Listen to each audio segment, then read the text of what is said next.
Alors, le modèle de gazabo ici qui est brun, il n'y a pas de dents pour faire la fermeture. C'est juste un couvercle qui fait juste appuyer puis rentrer à serre.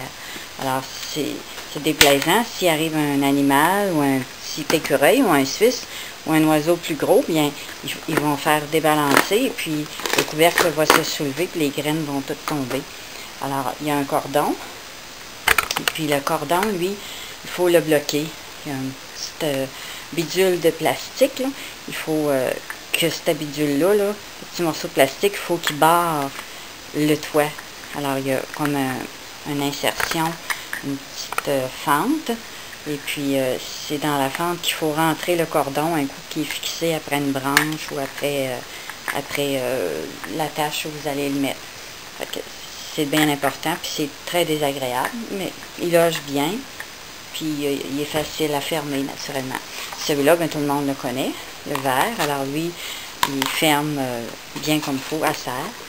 On rentre les petites griffes dedans, puis il ferme très bien. Alors, lui, il est plus facile. Il s'agit de trouver les petites craques, un coup qui sont là.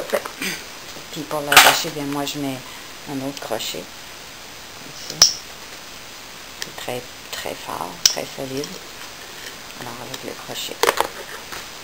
Voilà la différence entre les deux gazabos. Puis, le vert, les oiseaux ont plus de facilité à s'agripper. Le brun montrait qu'il est plus étroit. Puis, on perd plus de graines aussi parce qu'il n'est pas aussi soulevé sur la bordure. Ils sont environ le même prix, toutes les deux.